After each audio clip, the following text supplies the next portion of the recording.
3 जून 2006 ते 20 जून 2026 पवनराजे निंबाळकरांची हत्या ते या हत्या प्रकरणाचा निकाल तब्बल 20 वर्षांचा कालखंड। खरं तर पवनराजे निंबाळकर हत्या प्रकरणात पद्मसिंह पाटील यांना सीबीआयने अटक केली होती, पण 3च महिन्यांनी त्यांना जामीन देखील मिळाला। त्यानंतर गेली जवळपास 15 वर्ष हा खटला कोर्टात चालू होता।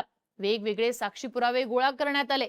पद्मसिंह पाटलांसह इतर आरोपींना या प्रकरणात शिक्षा होईल अशी चर्चा असताना 20 जूनला मात्र या प्रकरणाचा एक धक्कादायक निकाल समोर आलाय।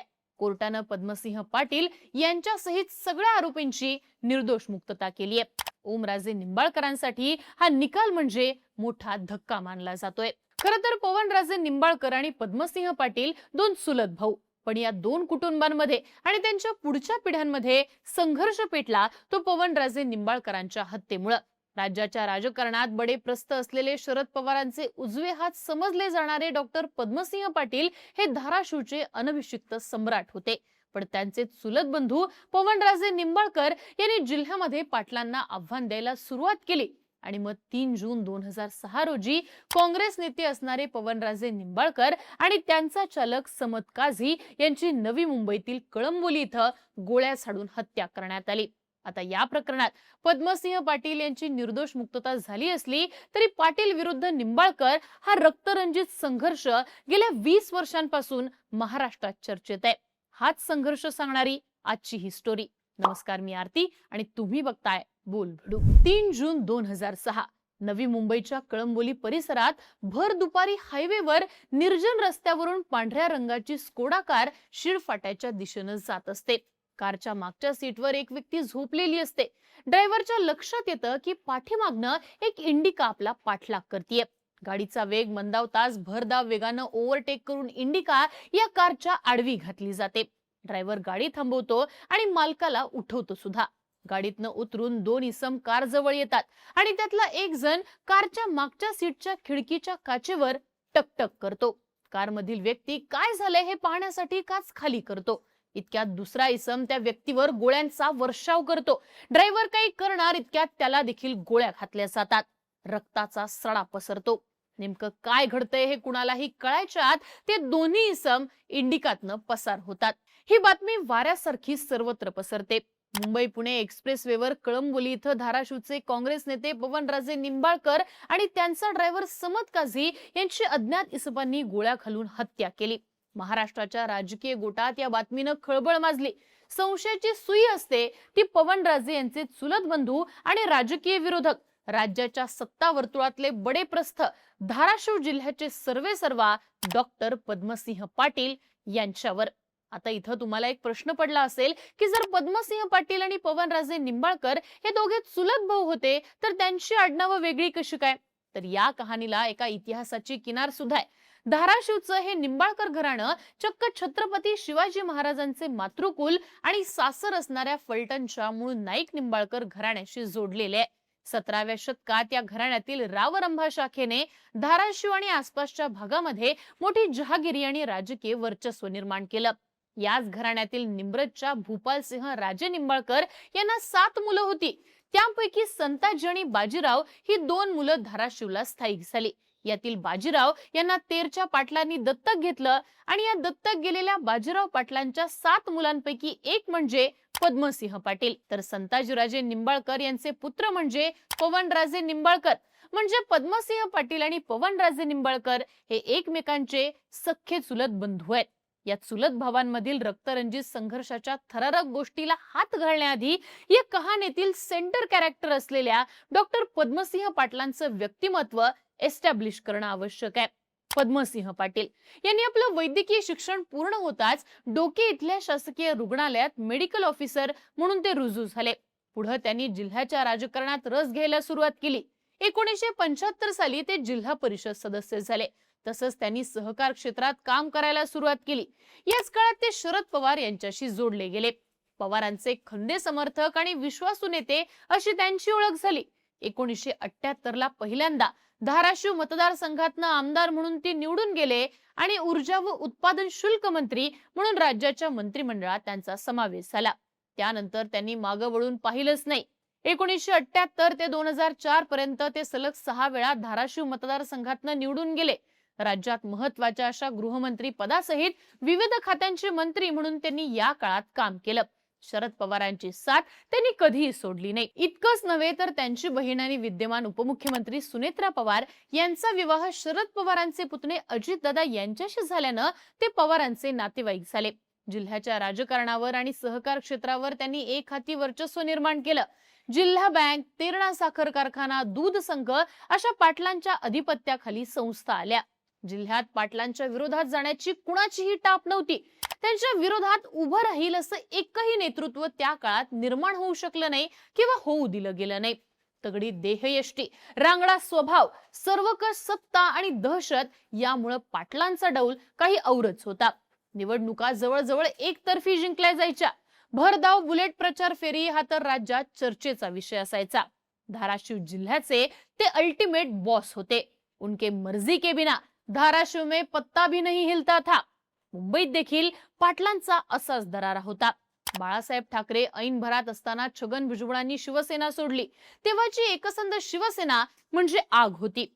तेव्हा आक्रमक शिवसैनिक भुजबळांच्या मागावर होते. जीवाच्या भीतीनं भुजबळ भूमिगत झाले. त्यावेळी भुजबळांना सुरक्षित ठेवण्याची जबाबदारी शरद पवारांनी डॉक्टर पद्मसिंह पाटलांकडे दिली. भुजबळांच्या केसालाही धक्का लागला नाही आणि त्यांचं बंड यशस्वी झालं. काँग्रेसच्या अंतर्गत राजकारणात पवार गटाच्या वतीनं काँग्रेसच्या राज्यातल्या नेतृत्वाला आणि प्रसंगी मुख्यमंत्र्यांना देखील अंगावर घ्यायला पद्मसिंह पाटील कचरत नसायचे. पण जसा कामाचा व्याप वाढतो तशी काही बाबतीत पकड जरा ढिली होते. मंत्रिपदाची जबाबदारी, पक्षाचं काम, राज्याच्या राजकारणात घालावं लागणारं लक्ष या बाबींमुळे डॉक्टर हे मुंबईत रमले. त्यामुळे साहजिकच त्यांना जिल्ह्यामध्ये फारसं लक्ष देता येत नव्हतं. मतदारसंघातील संपर्क थोडाफार कमी झाला. जिल्ह्यातल्या राजकारणाची सगळी जबाबदारी त्यावेळी पवन, जीवन आणि रेवण हे पाटलांचे विश्वासू त्रिकूट पाहायचं. पवन म्हणजे पवनराजे निंबाळकर, जीवन म्हणजे पाटलांचे मेहुणे जीवनराव गोरे आणि तेरचे त्यांचे सहकारी मित्र रेवणसिद्ध लामतुरे. आपली ही कथा फिरते ती या तिघांपैकी पवनराजे निंबाळकरांभोवती. पवनराजे हे पाटलांच्या इनर सर्कल मधले महत्वाचे व्यक्ती होते. जिल्हा बँक, साखर कारखाना आणि अन्य संस्थांचं काम पवनराजे निंबाळकर पाहायला लागले.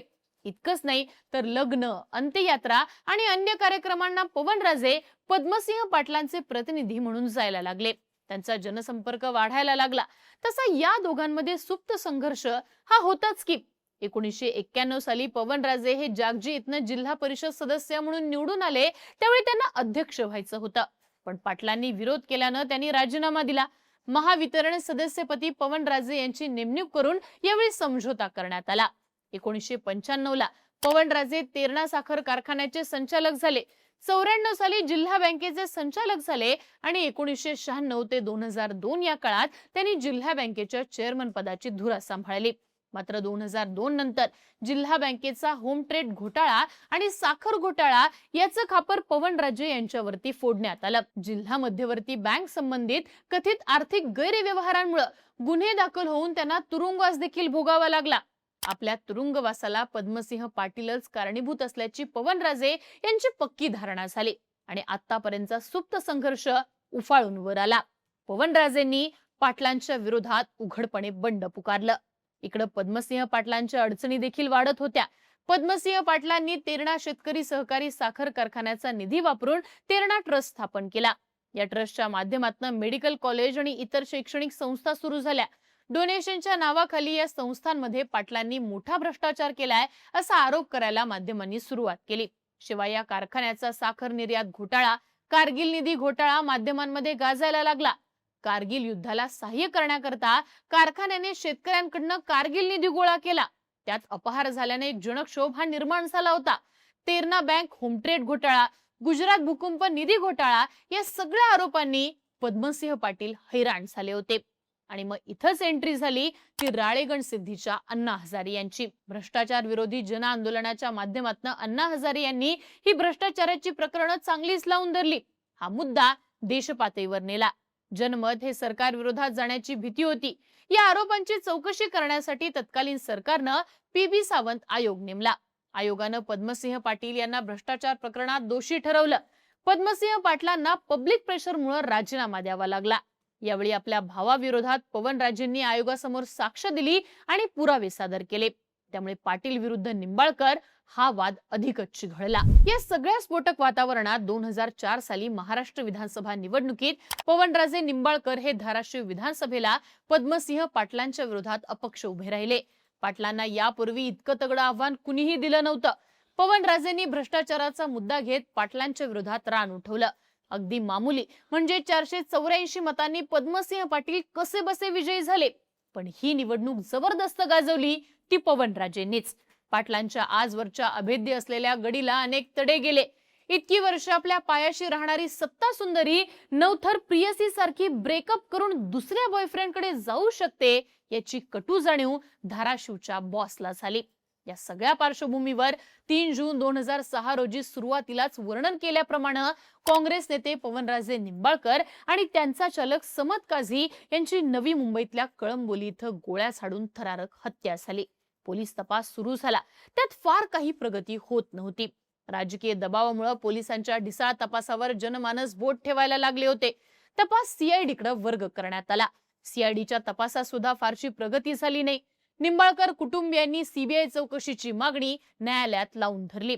2008 साली मुंबई उच्च न्यायालयानं महाराष्ट्र पोलिसांच्या तपासावर नाराजी व्यक्त करत हे प्रकरण मुंबई पोलिसांकडून काढून घेतलं आणि सीबीआयकडे सोपवलं. पण या सगळ्यामध्ये तपासाची महत्त्वाची अशी सुरुवातीची 2 वर्ष अक्षरशः वाया गेली होती. 2009 मध्ये मात्र या कहाणीत एक वेगळाच ट्विस्ट आला. ठाण्याच्या एका क्लबमध्ये तिथला एक नियमित कस्टमर आपल्या मित्रांसोबत मैफिल सजवून बसलाय. दारूचे 4-2 घोट रिचवल्यावर गुन्हेगारी पार्श्वभूमी असलेला हा माणूस आता चांगलाच हवेत आहे.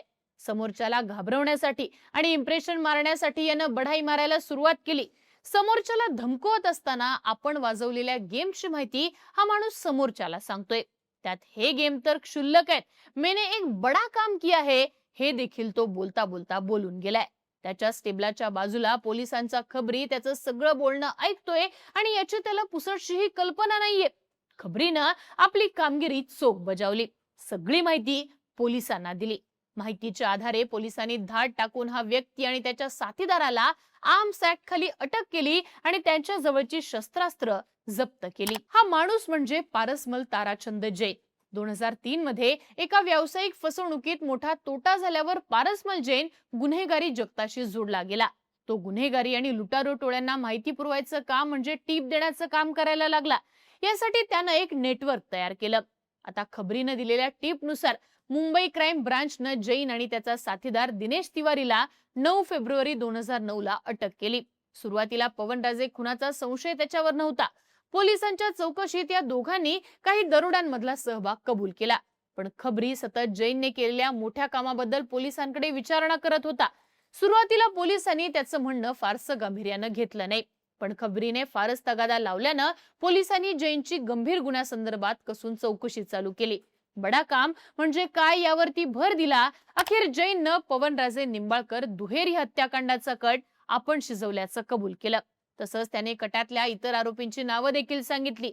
तपासादरम्यान पोलिसांना हे सगळे लोक प्रत्यक्षात अस्तित्वात असल्याचं आढळलं. पोलिसांनी सखोल माहिती गोळा करायला सुरुवात केली. जैन आणि तिवारी यांच्या दरोड्याच्या गुन्ह्यासंदर्भात माहिती देण्याकरता तत्कालीन पोलीस सहायुक्त राकेश मारिया यांनी पत्रकार परिषद आयोजित केली होती. मात्र तिथं मारिया यांनी पारसमल जैन यांना निंबाळकर हत्याकांडाची सगळी माहिती पोलिसांना दिल्याचा गौप्यस्फोट केला. महाराष्ट्र पोलिसांनी बरीच माहिती जैनकडनं आधीच काढून घेतली होती. या कटाचे धागेदोरे हे शेवटी पद्मसिंह पाटलांकडे जातात याची पोलिसांना संपूर्णपणे कल्पना होती. पण 2009च्या लोकसभा निवडणुका संपेपर्यंत ही माहिती दाबण्यासाठी जैनला नवनव्या प्रकरणात अडकवून पोलीस कोठडीत ठेवण्याचा डाव राजकीय दबावाखाली पोलीस खेळत असल्याचा आरोप यावेळी झाला. घाबरलेल्या जैनने मात्र एक डाव खेळला. 27 एप्रिल 2009 ला जैनच्या मुलीने या संपूर्ण कटाची माहिती सूचक शब्दात सीबीआयला पत्र लिहून कळवली. 5 मे 2009 रोजी तत्कालीन संयुक्त पोलीस आयुक्त राकेश मारिया यांनी या सगळ्या बाबींची अधिकृत माहिती सीबीआयला पत्राद्वारे दिली. आता सीबीआय ऍक्शन मध्ये आली. महाराष्ट्र पोलिसांनी जैन आणि तिवारीला सीबीआयच्या ताब्यात दिलं. पारसमल जैन हा माफीचा साक्षीदार झाला. या प्रकरणातील बड्या नेत्याचं नाव आणि गुंतागुंत यामुळे या कटाची उकल करून पुरावे गोळा करण्याचं काम तसं कठीणच होतं. पण सीबीआयनं हवाला ट्रेडचा मागोवा घेत या गुन्ह्यातील आर्थिक साखळी शोधून काढली आणि या कटाचा संपूर्ण पट उलगडला. सीबीआयच्या आरोपपत्रानुसार जानेवारी 2005 मध्ये पारसमल जैन हा माजी नगरसेवक मोहन शुक्ला याला भेटला. शुक्लाने पाटील निंबाळकर वादाची पूर्ण कल्पना जैनला दिली. शुक्लाने जैनला पद्मसिंह पाटील यांचे अत्यंत जवळचे असलेल्या लातूर येथील व्यावसायिक सतीश मंदाडे याची भेट घ्यायला सांगितलं. राजकीय अस्तित्वाला धोका निर्माण झाल्यामुळे पद्मसिंह पाटील यांनी निंबाळकरांची हत्या करण्याचा कट रचला आणि निंबाळकरांना संपवण्यासाठी सुमारे 30 लाखांची मंदाडे मार्फत जैन आणि शुक्ला यांना सुपारी दिली, असं सीबीआयच्या आरोपपत्रात म्हणण्यात आलंय. मंदाडे आणि या दोघांनी मिळून पवनराजे यांच्या हत्येचं सुमारे 17 महिने नियोजन केलं. पवनराजेंच्या हालचालींवर पाळत ठेवण्यात आली. मंदाडे यांचा जवळचा नातेवाईक असलेल्या निवृत्त राज्य उत्पादन शुल्क निरीक्षक शशिकांत कुलकर्णीने कट तडीस नेण्याकरता जैन याला शस्त्रे आणि वाहन खरेदी करण्यासाठी हप्त्याने पैसे पुरवले, असं देखील आरोपपत्रात म्हणण्यात आले. तसंच जैनने उत्तर प्रदेशातील बसपा नेता कैलास यादवच्या मार्फत दिनेश तिवारी, पिंटू सिंग आणि छोटे पांडे या 3 शार्प शूटर्सची या कामासाठी निवड केली. हत्येच्या तयारीसाठी जैनला 5 लाख रुपये ऍडव्हान्स देण्यात आले. तसंच पुढच्याच आठवड्यात हवालाच्या माध्यमातून जैनला रोख 25 लाख रुपये देण्यात आले. त्यापैकी 7 लाख रुपये त्याने स्वतःकडे ठेवून 3.5 लाख रुपये इंडिका कार चालकाला आणि 15 लाख रुपये प्रत्येकी 5 याप्रमाणे शार्प शूटर्सना दिले, असं सीबीआयच्या आरोपपत्रात म्हटलंय. घटनेच्या दिवशी त्यानं पवनराजेंना मुंब्र्याजवळच्या शिळफाटा इथं जैन मंदिर बांधण्यासाठी जागा दाखवण्याचं आमिष दाखवून बोलावून घेतलं. पवनराजे तिथं गेले असता जैन आणि त्याच्या साथीदारांनी अर्धा तास पवनराजेंना जागा दाखवण्याच्या बहाण्याने फिरवलं. नंतर पवनराजे तिथनं निघाल्यावर जैन आणि त्याचे साथीदार इंडिका घेऊन त्यांच्या मागे गेले. कळंबोली परिसरातील सामसूम ठिकाण पाहून त्यांच्या कारला ओव्हरटेक करत पवनराजे निंबाळकर आणि चालक काझी यांच्यावर पिंटू सिंगने गोळ्या झाडल्या. दोघांचाही जागीच मृत्यू झाला. मारेकरी इंडिकात बसून पसार झाले. काही अंतरावर त्यांनी शस्त्रे फेकून दिली. तसंच बेलवली गावाजवळ इंडिका देखील सोडून दिली. जैनच्या या कबुली जबाबानुसार त्याला पद्मसिंह पाटील यांनीच पवनराजेंच्या हत्येची 30 लाखांची सुपारी दिलेली, असं त्यांनी सांगितलं. इतकंच नाही तर पवनराजेंना संपवल्यावर तेरणा कारखाना आणि इतर भ्रष्टाचार बाहेर काढणारे ज्येष्ठ समाजसेवक अण्णा हजारेंना मारण्याची सुपारी देखील आपल्याला देण्यात येणार होती, असा दावा या जबाबात जैनने केला. पवनराजे दुहेरी हत्याकांडातला मुख्य सूत्रधार असल्याच्या आरोपाखाली जून 2009 मध्ये तत्कालीन खासदार राज्याचे माजी गृहमंत्री पद्मसिंह पाटील यांना सीबीआयने अटक केली. तसंच मोहन शुक्ला, सतीश मंदाडे, कैलास यादव, शशिकांत कुलकर्णी, दिनेश तिवारी, पिंटू सिंग, छोटू पांडे आणि पारसमल जैन यांना देखील मुख्य आरोपी म्हणून अटक करण्यात आली. काही महिन्यातच पद्मसिंह पाटलांना अलिबागच्या सत्र न्यायालयाकडनं जामीन मंजूर झाला. पुढे सुप्रीम कोर्टाच्या आदेशानुसार 2013 मध्ये हा खटला अलिबागवरनं मुंबईच्या विशेष सीबीआय न्यायालयात वर्ग करण्यात आला. खटल्याची सुनावणी जुलै 2011 मध्ये सुरू झाली. या प्रक्रियेत सीबीआयनं अण्णा हजारेंसह एकूण 128 साक्षीदारांची साक्ष नोंदवली. सीबीआयनं पद्मसिंह पाटील यांच्यावर षडयंत्र, 120B, हत्या, 302 आणि आर्म्स ऍक्ट अंतर्गत दोषारोपपत्र दाखल केलं. या प्रकरणातील एक आरोपी पारसमल जैन माफीचा साक्षीदार झाला असल्याचं आपण आधीच सांगितलेलं आहे. पण तब्बल 20 वर्ष चाललेला हा खटला आज अखेर निकालापर्यंत पोहोचला. ज्या माफीच्या साक्षीदारामुळे सीबीआय ही पद्मसिंह पाटलांच्या घरापर्यंत पोहोचली, त्याच्या जबाबात विसंगती आढळल्यानं कोर्टानं पद्मसिंह पाटलांसहित आज सगळ्याच आरोपींची या प्रकरणात निर्दोषपणे मुक्तता केली आहे. खरं तर पवनराजेंच्या पश्चामध्ये पाटील विरुद्ध निंबाळकर वाद धाराशिवमध्ये दुसऱ्या पिढीतही झिरपलेला दिसतो. सत्ताकारणाच्या वर्चस्वाची ही लढाई आजही जिकरीनं खेळली जाते. पवनराजेंचा राजकीय वारसा त्यांचे ज्येष्ठ पुत्र ओमराजे निंबाळकर समर्थपणे सांभाळतात. वडिलांच्या हत्येनंतर निर्माण झालेल्या प्रतिकूल परिस्थितीवर मात करत त्यांनी तेरणा सहकारी साखर कारखाना आणि जिल्हा परिषद निवडणुकांसहित वेगवेगळ्या राजकीय रणांगणात आपलं वर्चस्व सिद्ध केलंय. काँग्रेसची साथ सोडत त्यांनी शिवसेनेत प्रवेश केला आणि 2009च्या विधानसभा निवडणुकीत पद्मसिंह पाटलांचे चिरंजीव राणा जगजितसिंह पाटील यांचा पराभव करत पाटलांच्या वर्चस्वाला जबर धक्का दिला. पण 2014च्या विधानसभा निवडणुकीत भाजपवासी झालेल्या राणा जगजितसिंह पाटील यांनी पुनरागमन करत पराभवाची परतफेड केली. त्यानंतर 2019च्या लोकसभा निवडणुकीत ओमराजे निंबाळकरांनी राणा पाटील यांच्यावर निर्णायक विजय मिळवत आपली राजकीय ताकद पुन्हा दाखवून दिली. इकडे लोकसभा निवडणुकीनंतर राणा जगजितसिंह पाटील यांनी भारतीय जनता पक्षात प्रवेश केला आणि 2019 मध्ये भाजपच्या चिन्हावर तुळजापूर विधानसभा मतदारसंघातनं विजय देखील मिळवला. दुसरीकडे 2014च्या लोकसभा निवडणुकीतल्या पराभवानंतर मात्र ज्येष्ठ नेते डॉक्टर पद्मसिंह पाटील सक्रिय राजकारणापासून काहीसे दूर गेले. त्यांच्या राजकीय परंपरेचा वारसा आता 24 मध्ये सुद्धा विधानसभेवर निवडून येत राणा जगजितसिंह पाटील पुढे नेत आहेत. पद्मसिंह पाटील यांचे नातू मल्हार पाटील देखील राजकारणात सक्रिय आहेत. दुसरीकडे ओमराजे निंबाळकरांनी 2024च्या लोकसभेला राणा जगजितसिंह पाटील यांच्या पत्नी अर्चना पाटील यांचा पराभव करत आपला विजय कायम ठेवलाय. खरं तर पाटील कुटुंबीय सत्ताकारणात स्थान टिकून ठेवण्यात यशस्वी झालं असलं तरी आता जिल्ह्यावरती पाटलांचा एकछत्री अंमल राहिलेला नाहीये. भाऊबंदकीचा आणि पिढ्यानपिढ्या चालणारा दोन घराण्यातला टोकाचा संघर्ष महाराष्ट्राला काही नवीन नाहीये. पाटील विरुद्ध निंबाळकर या वादामध्ये आता निकाल पाटलांच्या बाजूने आणि निंबाळकरांच्या विरोधात लागलाय. निकालानंतर आता ओमराजे पुढची राजकीय दिशा लवकरच जाहीर करणार आहेत. वेब सिरीजच्या कथानकाला साजेशी ही पाटील विरुद्ध निंबाळकर वादाची कहाणी आत्ताच्या निकालाने संपली की याचा शेवट काही वेगळा असेल. तुम्हाला काय वाटतं? तुमची मतं आणि प्रतिक्रिया आम्हाला कमेंट बॉक्समध्ये लिहून कळवा आणि अशाच महत्त्वपूर्ण घडामोडींसाठी बोलबिडूच्या YouTube चॅनलला नक्की सबस्क्राईब करा.